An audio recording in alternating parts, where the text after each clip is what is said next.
আপনারা এখন দেখছেন সনাতন মিডিয়া প্লাস। চ্যানেলটিতে নতুন হলে এখনই সাবস্ক্রাইব করুন। আর আজকের একান্ত কথা কি, আমি গোপীনাথ বলছি। আমার কোনো যোগ্যতা নেই, আমার কোনো ক্ষমতা নেই।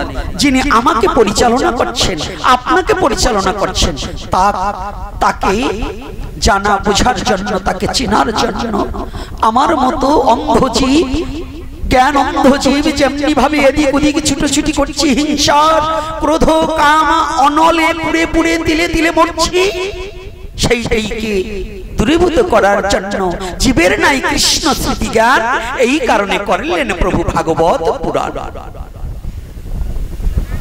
ভাগবতকে পুরাণের সাথে তুলনা করেছেন। 18 পুরাণের উপেক্ষমান আরেকখানা পুরাণ হচ্ছে ভাগবত। ভাগবতকে পুরাণের সাথে তুলনা করলেন, কি বললেন? জীবের নাই কৃষ্ণ স্মৃতি জ্ঞান, এই কারণে করলেন প্রভু ভাগবত পুরাণ।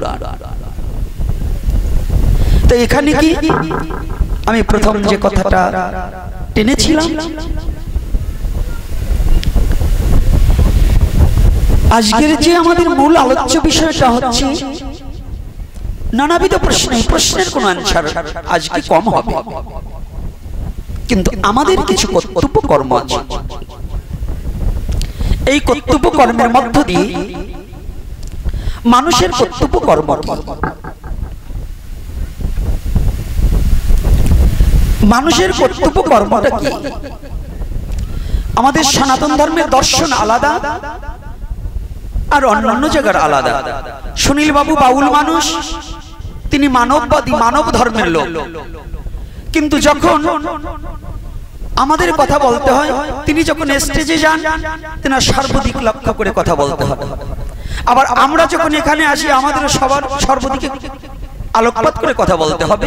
তবে এখন যে স্টেজটা, এই স্টেজে একমাত্র আমার স্বধর্ম ভিন্ন, অন্য কোন ধর্মের আলোচনা করা যাবে না। কথাটা বুঝতে পেরেছি?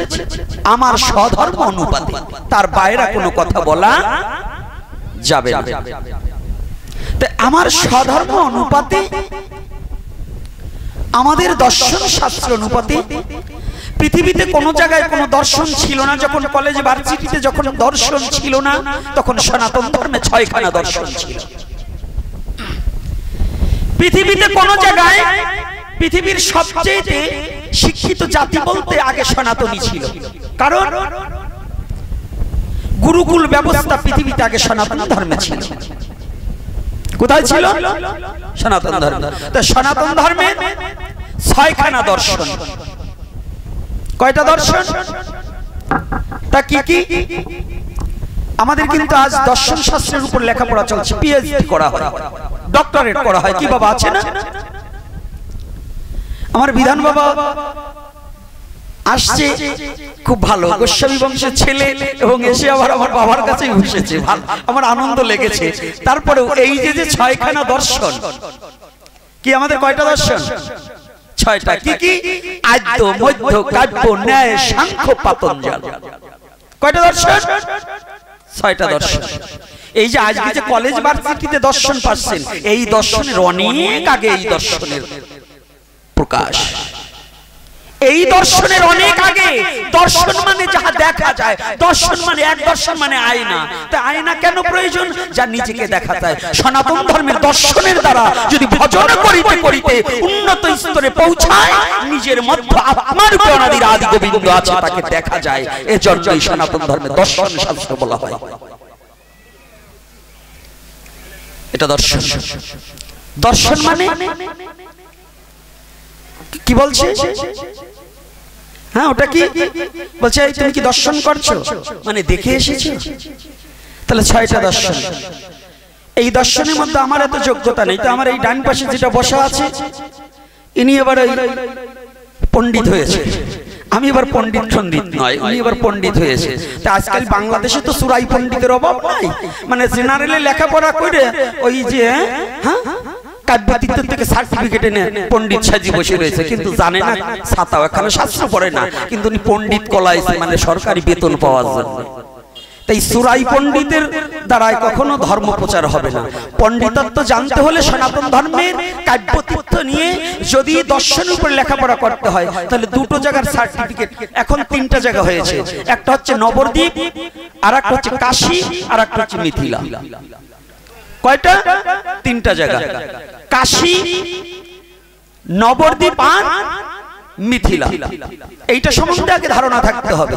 এখনো ভারতবর্ষে বিশ্ব বরেন্দ্রীয় পণ্ডিত যিনি ছিলেন রাধাকুণ্ডস্থ 108 শ্রদ্ধাভাজন অনন্ত দাস পণ্ডিত মহারাজজি ব্রজানন্দ ঘিরায়, এনার লেখনী গ্রন্থ বৃন্দাবনে ওনাকে ছোট নরোত্তম বলে আখ্যায়িত করা আছে।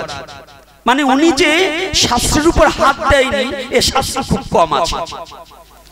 ওনারই এখন কৃপাশ্রিত কয়েকজন পণ্ডিত আছে, তার মধ্যে এখন বিশ্বনাথ পণ্ডিতজি আছে। ওনার ভালো নাম হচ্ছে বৈষ্ণবপদ দাস বাবা, এক নাম হচ্ছে বৈষ্ণবপদ দাস বাবা।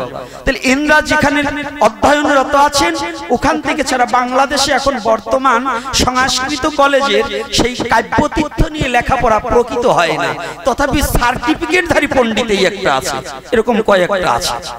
শুধু সার্টিফিকেট কাগজের জোর, কিন্তু আদত ভজনে কাব্যতীর্থের এই যে পণ্ডিত, এই পণ্ডিত কাকে বলছে? কুকুরে ব্রাহ্মণে চণ্ডালে গবি হস্তিতে যে সমদর্শী যশ পণ্ডিত। পণ্ডিত শুধু আক্ষরিক পণ্ডিত হলে হবে না, পণ্ডিতকে যে ব্যক্তি সবাইকে সমজ্ঞানে, যার আত্মর দর্শন হয়েছে, যে সবার আত্মা একটা কুকুরের আত্মা আর নিজের আত্মা আত্মা আর সর্বভূত আত্মা, এটা যে দর্শন করে, যিনি নিজের আত্মার অপরের আত্মাটা একই চোখে দর্শন করতে পারে, সেই ব্যক্তি যশ পণ্ডিত। পণ্ডিতের একটু আলাদা ব্যাখ্যা, একেবারে বললেই কিন্তু পণ্ডিত হওয়া যাবে না। ওই যে লিখে দিয়েছে আমাকে 108 এবং ভিজিটিং কার্ডে ইহার তাৎপর্য কি? 108 একটা উপাধি, আর কিছু না। সনাতন ধর্মের মধ্যে 108 নয়, শুধু 1008 আছে, 1008 উপাধি আছে। এগুলো ভজনানন্দী দেশে ভজন করিতে করিতে যখন বৈষ্ণবদের সাথে সাক্ষাৎ হয়, এই বৈষ্ণবদের মধ্যে একটা আদান প্রদান আছে, তখন বৈষ্ণব সমাবেশের থেকে এই একটা ভূষণ দিয়ে তাকে ভূষিত করা হয়। যেমন বাংলাদেশে পড়লে পরে কাব্যতীর্থ, একজন ব্রাহ্মণের পিছনে সে যদি কাব্যতীর্থ পাশ করে থাকে, লেখার পরে লেখা থাকে কাব্যতীর্থ, কি দেওয়া থাকে না বাবা? বিএ, এমএ, কি এটা লেখা থাকে কিনা? তদ্রূপ 108 হচ্ছে আমাদের একটা ভূষণ, বৈষ্ণব জগতের একটা ভূষণ। এটা বৈষ্ণবদের মধ্যে দেন, কিন্তু আমি বৈষ্ণব নন, এটা আমি দেইনি। এটা হ্যাঁ, যেমন বৃন্দাবন থেকে হ্যাঁ স্বরূপদাস বাবা আসছিলেন, হিরণময় বাবা আসছিলেন, ওনাদের ভূষণটা তাই ছেলেরা এটা ব্যবহার করছে, আমার নন। আমি দাস, আমি শুধু গোপীনাথ দাস, এর আগে পাছে আমার কিছু নেই। তো তদ্রূপ আজকে আমাদের কঠোর হিংসার অনলটা কলিযুগ আগত। মহাপ্রভু কিন্তু কলির প্রারম্ভে নয়, ভালো করে জেনে নিন। মহাপ্রভু কিন্তু কলির প্রারম্ভে নয়, কলিযুগ অনেক আগে এসেছে, মহাপ্রভু তার অনেক পরে এসেছে, মধ্যবিত্ত যুগ। যেমন গতকাল নাকি যেন একটা কথা বলেছিলাম এক বাবাকে, যে আমাদের সনাতন ধর্মে ভুল বুঝাতে বুঝাতে এখন ভুলের ঘরেই বসে আছি, সঠিকটাকে খুঁজে পাচ্ছি না, হারিয়ে যাচ্ছে। কি করে? এতকাল ভুল বুঝিয়েছে আমাদের ভারতবর্ষের ঈশ্বরচন্দ্র বিদ্যাসাগর, ওনাকে আমি প্রণাম জানাই ওনার কৃতিত্বর কারণে, কিন্তু আমাদের একটা ভুল সিদ্ধান্ত আছে যে ঈশ্বরচন্দ্র বিদ্যাসাগর নাকি বিধবা বিবাহ প্রচলন করেছে। কি এই কথাটা কে জানে? বিধবা বিবাহ প্রচলন কে করেছে? মিথ্যা কথা। এটা আমি একেবারে শাস্ত্র অনুপাতে দেখিয়ে দেবো, এটা সম্পূর্ণ মিথ্যা কথা। কারণ যেদিন লঙ্কা বিজয় করে রাবণ দশাননকে হত্যা করে, যেদিন রামচন্দ্র এসে অযোধ্যা নগরে রাজা হয়েছিলেন, সেদিন বিভীষণকে ওই মন্দাদরীকে বামে বসিয়ে দিয়েছিলেন। তাহলে এই বিধবা বিবাহ প্রচলন কে করেছিলেন? ভগবান রামচন্দ্র। এটা বিদ্যাসাগর নয়। তাহলে বিদ্যাসাগর কি করেছিলেন? পুনঃ আবৃত্তি করেছিলেন। একটা কবিতা একজন লিখেছে, একজন বলে গেছে, পরবর্তীতে আর একজন সেটাকে উচ্চারণ করে, যেমন পুনঃ আবৃত্তি করা হয়। ঈশ্বরচন্দ্র বিদ্যাসাগর পুনঃ আবৃত্তি করে সমাজকে দেখাবার নিমিত্তে তার নিজের ছেলেকেই বিধবা বিবাহ দেয়। তাহলে এটা কি ভুল সিদ্ধান্ত নয়? আমরা ভগবান রামচন্দ্রের কথা কিন্তু একবারও বলিনি। ভগবান যতবার এসেছে মানুষের কল্যাণে এসেছে, মানুষকে শান্তি প্রদান করার জন্য এসেছে, মানুষের জন্যই ভগবান পৃথিবীতে এসেছে, কিন্তু ভগবানের জন্য মানুষ আসেনি।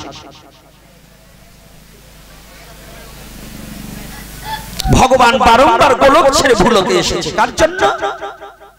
তার ভক্তের জন্য।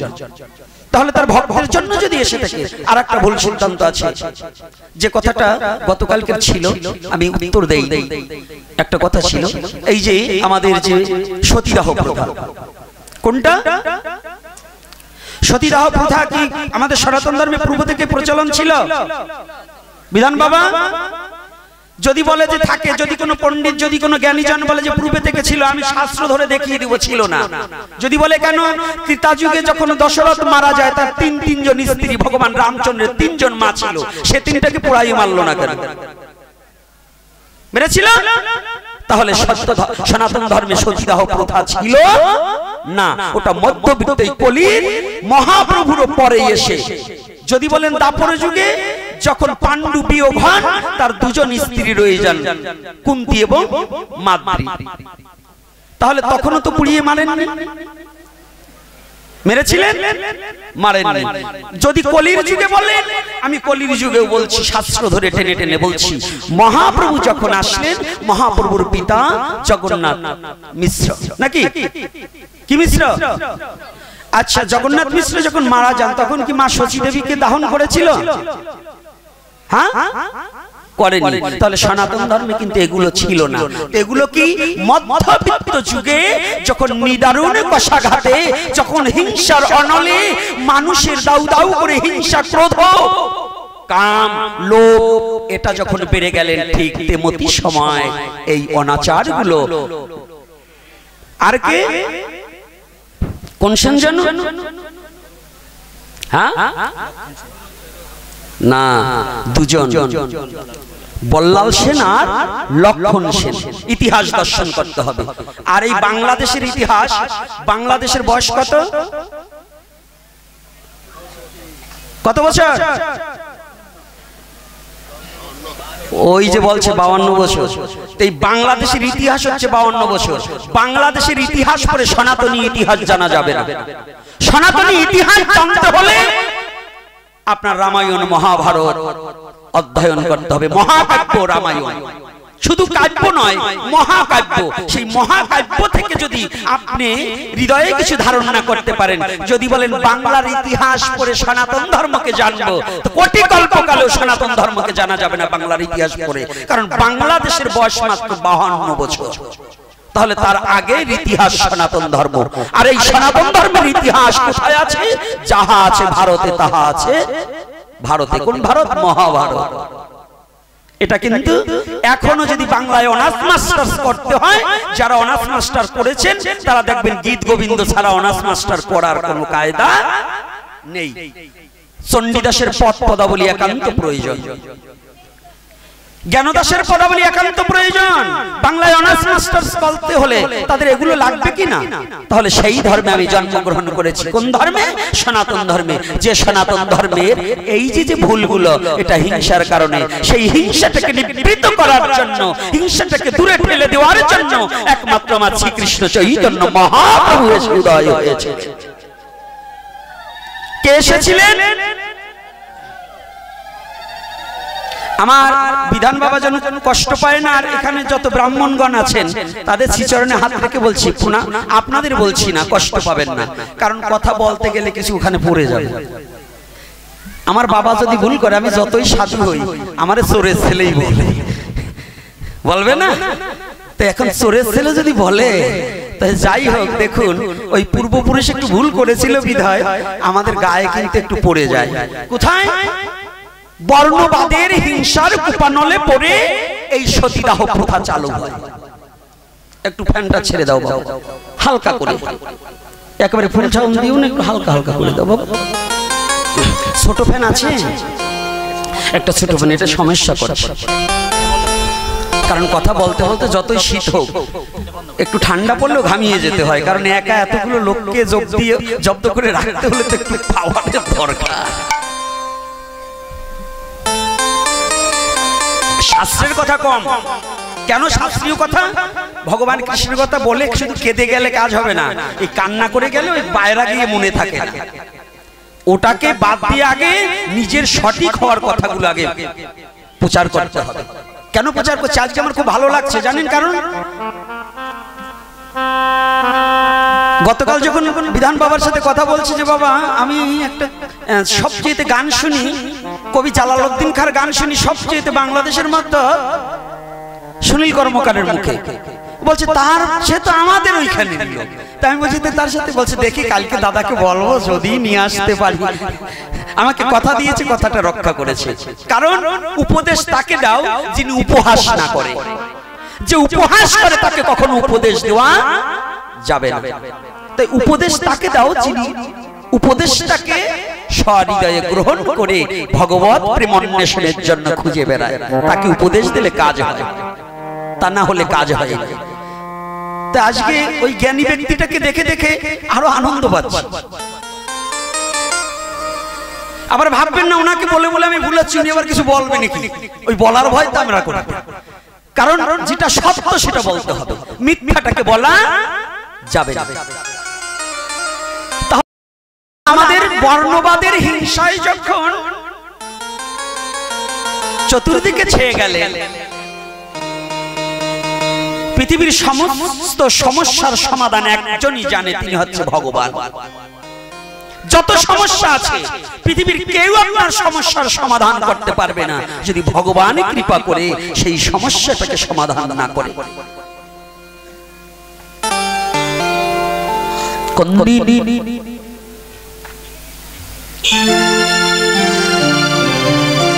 ভগবান সমস্যা সমাধানের আগে ভগবান বললেন আমি আসার আগে যেমন বীজ বপন করার আগে ক্ষেত্র পরিষ্কার করার প্রয়োজন আছে,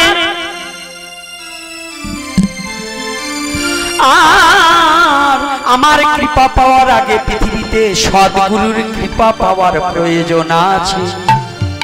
আর সদ্গুরু বললেন আমার কৃপা পাওয়ার আগে পৃথিবীতে বৈষ্ণবের কৃপা ভক্তের কৃপা পাওয়ার প্রয়োজন আছে। শত রজতম, শত রজতম, শত উপরে রজ মাঝে তম নিচে, যতদিন পর্যন্ত শত রজতম ভগবান শত গুণের অধিকারী না, ভগবান গুণাতীত, ভগবান গুণের ঊর্ধ্বে, ভগবানকে গুণের মধ্য দিয়ে বিচার্য বিষয় নয়।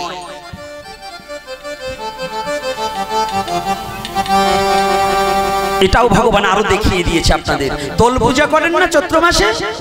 হ্যাঁ, ফাল্গুন মাসে দোল পূর্ণিমা হয় না? এবার কিন্তু চৈত্র মাসে বোধহয় পড়েছে। তো এই যে দোল পূর্ণিমা করেন, দোলের ভিড়ির কয়টা তাক্য? কয়টা? পাঁচটা। ওই যে বলছে পাঁচটা, শাস্ত্রীয় নির্দেশনে তিনটা। তো এই দোলের উপরে রাধা গোবিন্দকে রাখা হয়, উপরে, নিচে রাখা হয় না, তাকের উপরে রাখা হয়। কোথায়? উপরে রাখা হয়। তো এই জন্যই দেখিয়ে দিলে হে জগৎজীব তুমি আমাকে যতটাই খোঁজো না কেন, ওই 17তম ঊর্ধ্বে আমি এই গুণের মধ্যে থাকলে কখনো কোনোদিন আমাকে খুঁজে পাবে না। ভগবান সমস্ত সমাধানের মূলে, কিন্তু একটা মাধ্যমের প্রয়োজন আছে। কি মাধ্যম? কুরুক্ষেত্রের রণাঙ্গনে ছোট্ট একটি লীলা আস্বাদন করে আবার যাবো এখানে, কারণ এক চাইতে এই কথা বললে ভালো লাগবে না।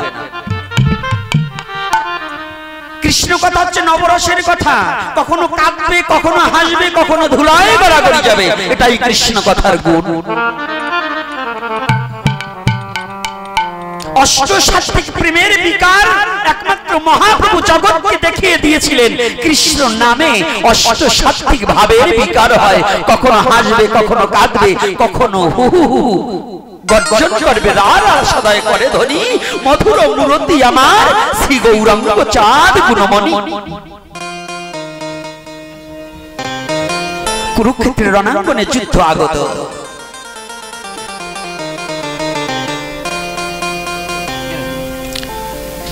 যুদ্ধ আগত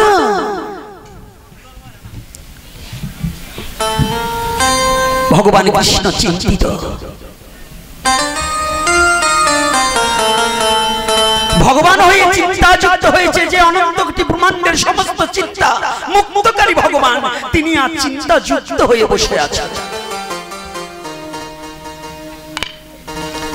যখন চিন্তাযুক্ত হয়ে বসে আছেন আমার, হঠাৎ করে অর্জুন সখ্য রূপে তো সখা অর্জুন গিয়ে বলছে কৃষ্ণ। অর্জুনের সাথে কিন্তু ভগবানের সাথে একটা সম্বন্ধ নয়, কয়েকটা সম্বন্ধ, একটা সম্পর্ক নয়। অর্জুনের সাথে ৩-৪টে সম্বন্ধে সম্পর্কিত ভগবানের, তাই না? লীলার জগতে পিসাতো ভাই না, কুন্তী দেবী পিসিমা হয়, আবার আর একদিকে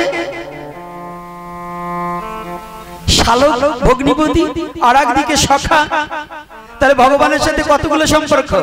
এজন্য আমাদের সনাতন ধর্মে আছে সম্বন্ধ লইয়া ভজে তাহে কৃষ্ণ নাহি তেজে আর সব মরে অকারণ। ভগবানের সাথে সম্বন্ধবিহীন ভজন করলে ভগবান সেই ভজন কখনো গ্রহণ করে না।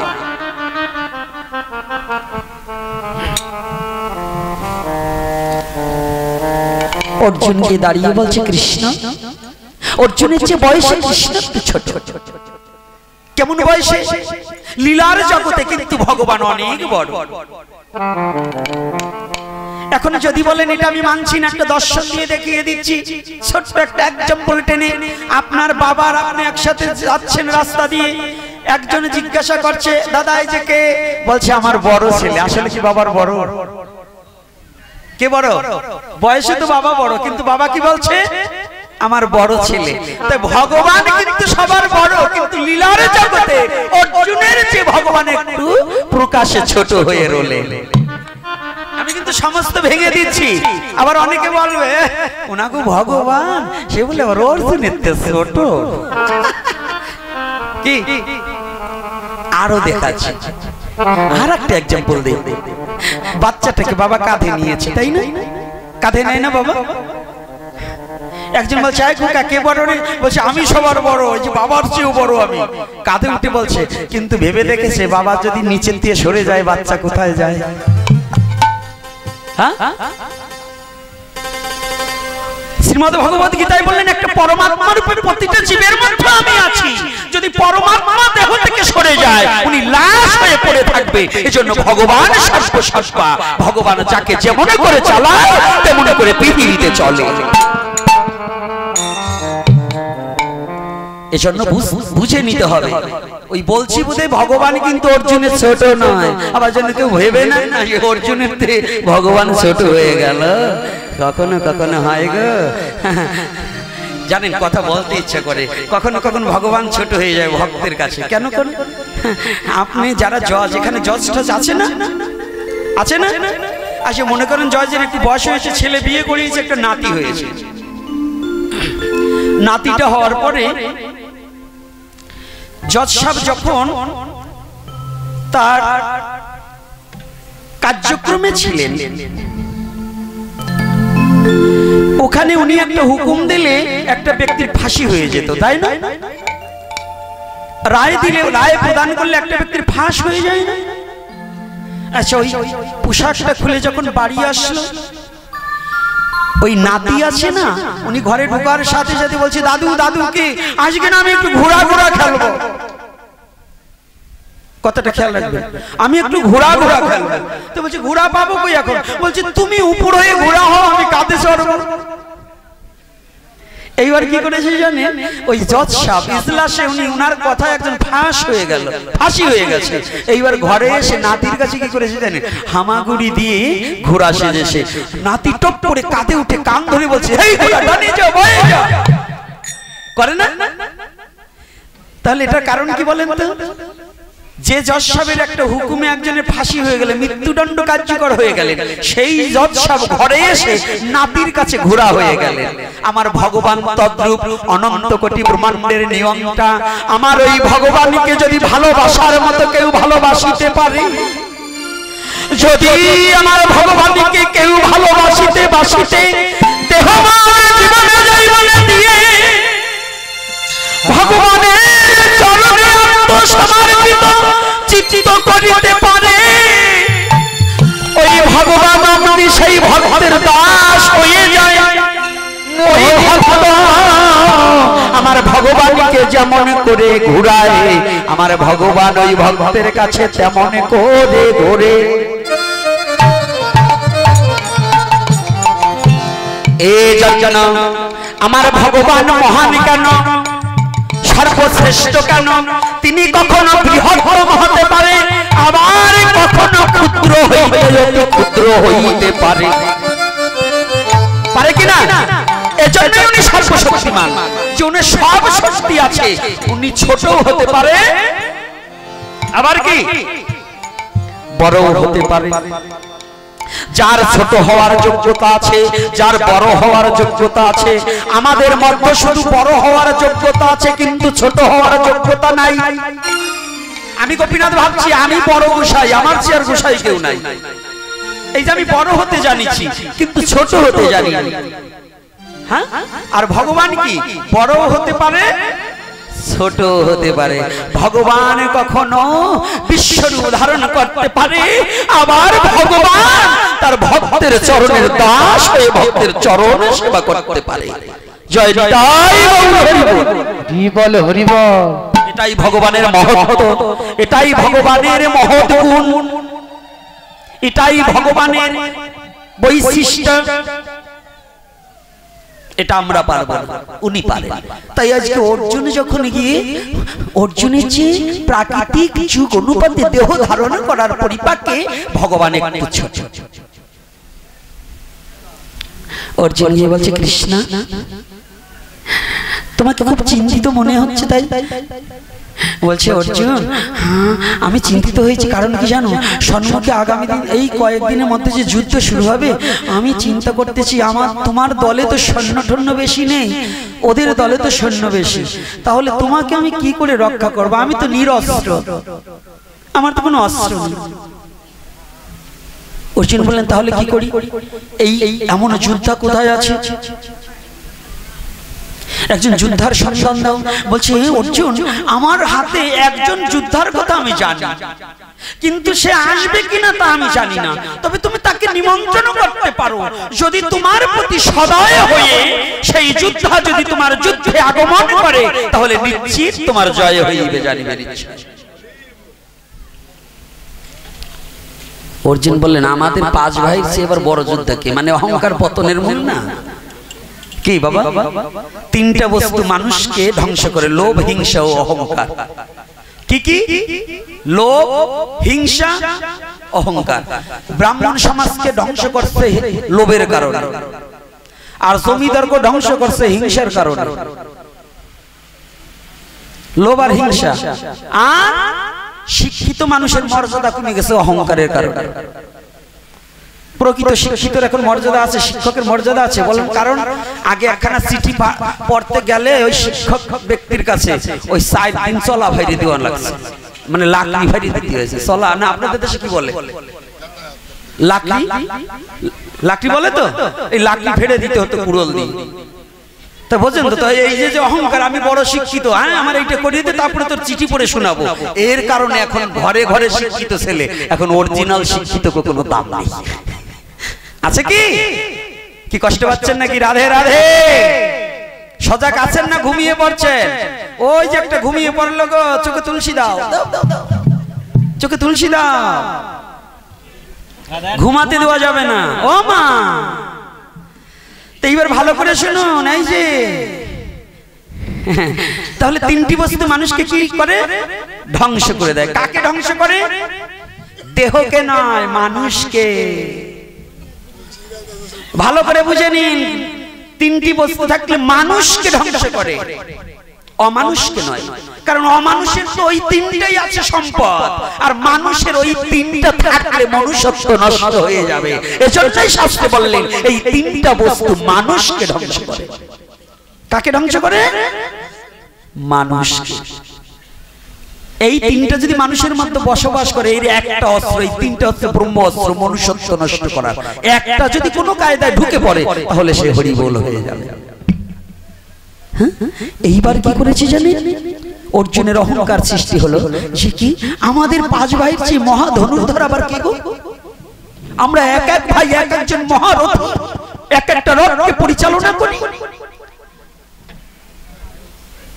ভগবান কৃষ্ণ অন্তরের কথা জেনে মনে মনে বলছে, অর্জুন অর্জুন, এ জগতে যার প্রতি আমার ভক্তের কৃপা হয় না, আমি ভগবান হয়েও তাকে রক্ষা করতে পারি না।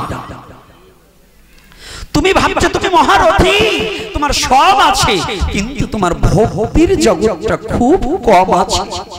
তাই ভক্তির জগতে পেতে হলে আমার একজন ভক্ত বিহীন কখনো তোমাকে এই ভক্তি প্রদান করতে পারবে না। দেখি ভক্তের কৃপা তোমার প্রতি হয় কিনা, এজন্য আমি একটু কৌশলে তোমাকে ভক্তের কাছে পাঠাবো। ভগবানের যত লীলা সমস্ত কৌশলে, একের মধ্যে অনেক কার্য সাধিবারে ভগবানের লীলা, একটা কার্যের জন্য ভগবানের একটা লীলা নয়, জেনে রাখতে হবে। এইবার বলছে কোথায়? বলছে ওই মৈনাক পর্বতের পাশে দেখবে একজন রাম নাম জপ করতেছে, তুমি চলে যাও। সাবধান অর্জুন, একটু দূরে থাকবে, আগেই গিয়ে তাকে কিছু না, কিন্তু আমার ভক্তকে একটু দণ্ডবোধ করো, প্রণাম করো। অর্জুন মনে মনে কৌতূহল জাগলেন, আমি দেখবো আমার চেয়ে আবার কৃষ্ণের এত বড় ভক্তকে এবং বড় বীরকে, এই বীরটাকে আমি একটু চোখে না দেখে ছাড়বো না, আমি যাব। আর ভগবানের ইচ্ছা অর্জুনই যাবে, কৃষ্ণের ইচ্ছা অর্জুনই যাবে। রওনা দিয়েছে। মৈনাক পর্বতের পাশ দিয়ে চতুর্দিকে ঘুরছে, কিন্তু একটা শব্দ ভেসে আসছে, জয় শ্রীরাম, জয় শ্রীরাম, জয় শ্রীরাম, কিন্তু কোন ব্যক্তিকে খুঁজে পাচ্ছে।